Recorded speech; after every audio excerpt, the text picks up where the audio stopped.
जरा सोचिए, आप एक विशाल सुनहरे रेगिस्तान के बीचों बीच खड़े हैं और आपके सामने एक ऐसी चीज है जो जैसे वक्त को भी मात दे रही हो। एक ऐसी बनावट जो हजारों सालों से इंसानी हिम्मत और अक्ल की कहानी सुना रही है। तो चलिए आज इसी कहानी की गहराइयों में उतरते हैं। पता है, गीजा के महान पिरामिड की कहानी असल में शुरू होती है एक एहसास से। ये कहानी सिर्फ फैक्ट्स और आंकड़ों की नहीं है, बल्कि उस हैरानी की है जो इसे देखकर किसी के भी मन में जाग उठती है। ये सिर्फ पत्थर नहीं है, ये एक एहसास है। ये जो लाइन है ना, ये ठीक उसी पल को पकड़ती है जब आप उन विशाल पत्थरों को देखते हैं, सूरज की गर्मी महसूस करते हैं, तो सच में ऐसा लगता है मानो हम खुद वक्त में पीछे चले गए हों, सीधे प्राचीन मिस्र की जमीन पर। तो चलिए इस प्राचीन अजूबे के विशाल पैमाने और इसके ऐतिहासिक महत्व को जरा और करीब से देखते हैं, क्योंकि ये सिर्फ एक इमारत नहीं है, ये तो इतिहास का एक जीता जागता पन्ना है। ये बात सोचने में ही कितनी कमाल की लगती है ना। लगभग 3800 साल तक सोचिए, धरती पर इंसान के हाथों बनी कोई भी चीज इससे ऊंची थी ही नहीं। ये अपने जमाने के इंजीनियरिंग का वो नमूना था जिसका कोई मुकाबला नहीं था। लेकिन इस कमाल की बनावट को देखकर एक बहुत बड़ा सवाल जहन में आता है। एक ऐसा सवाल जिसने न जाने कितनी पीढ़ियों को सोचने पर मजबूर किया है। यही तो है वो सवाल जो सबको परेशान करता है। आखिर कैसे, बिना क्रेन, बिना आज के मॉडर्न औजारों के, भला कैसे इतने भारी भड़कम पत्थर इतनी ऊंचाई तक पहुंचाए गए, और वो भी इतनी सटीकता के साथ?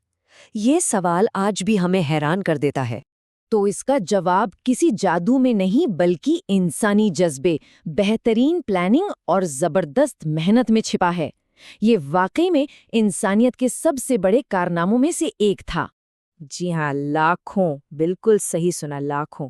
ये पिरामिड करीब 23 लाख चूना पत्थर और ग्रेनाइट के टुकड़ों से बना है। कमाल की बात तो यह है कि जहां ज्यादातर पत्थर पास की खदानों से आए, वहीं राजा के कमरे में लगे विशाल ग्रेनाइट पत्थर 800 किलोमीटर दूर असवान से लाए गए थे। जरा सोचिए। अक्सर लोग सोचते हैं कि ये सिर्फ मजदूरों का काम होगा, लेकिन ऐसा बिल्कुल नहीं है। ये एक बहुत बड़ा और पूरी तरह से ऑर्गेनाइज्ड मिशन था। इसमें माहिर इंजीनियर थे जो नक्शे बनाते थे, हुनरमंद कारीगर थे जो पत्थरों को तराशते थे, और हजारों मजदूर थे जिन्होंने इस सपने को हकीकत में बदल दिया। सुनने में ये 3 स्टेप्स शायद आसान लगें, पर हर कदम अपने आप में एक पहाड़ चढ़ने जैसा था।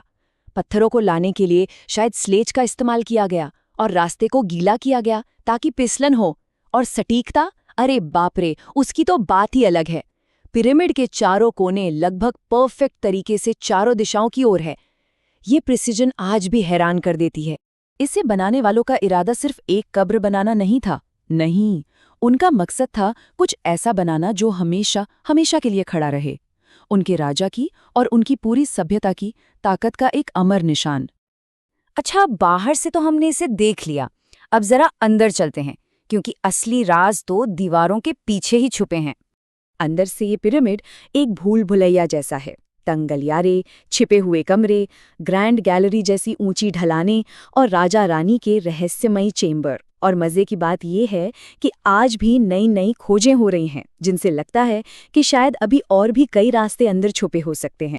ऐसा लगता है मानो इसकी दीवारें फुसफुसा रही हों, कहानियां सुना रही हों, फिरौन की कहानियां, उनके बेशकीमती खजानों की, और उस पूरी सभ्यता की जो जीवन, मृत्यु और उसके बाद की दुनिया पर यकीन करती थी।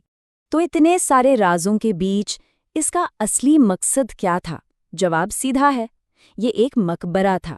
इसे फिरौन खुफू के लिए एक आलीशान और सुरक्षित आरामगाह के तौर पर बनाया गया था, जहां से वो दूसरी दुनिया का अपना सफर शुरू कर सकें। हजारों साल गुजर गए, पर आज भी ये पिरामिड पूरी दुनिया को अपनी तरफ खींचता है। क्यों? आखिर क्या है इसकी विरासत में ऐसा खास जो आज भी इतना मायने रखती है? आज ये दुनिया के सबसे बड़े टूरिस्ट स्पॉट्स में से एक है। लोग इसकी गणितीय खूबसूरती को देखने आते हैं, उस अविश्वसनीय समझदारी को सलाम करने आते हैं। और ये सिर्फ देखने की चीज नहीं है, ये आज भी कलाकारों, लेखकों और वैज्ञानिकों के लिए एक बहुत बड़ी प्रेरणा है। तो आखिर में हम क्या कह सकते हैं?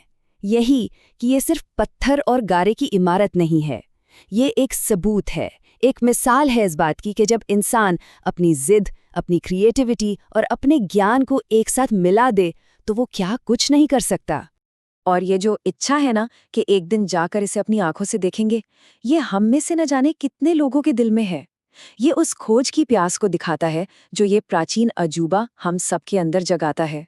तो गीज़ा का ये महान पिरामिड हमें प्रेरणा तो देता है, पर साथ ही एक सवाल भी खड़ा करता है। प्राचीन मिस्र के लोगों ने तो हमारे लिए ये शानदार विरासत छोड़ी, पर सोचने वाली बात है कि हजारों साल बाद लोग हमारी पीढ़ी को किस चीज़ के लिए याद रखेंगे। हम अपनी आने वाली पीढ़ियों के लिए पीछे क्या छोड़कर जाएंगे।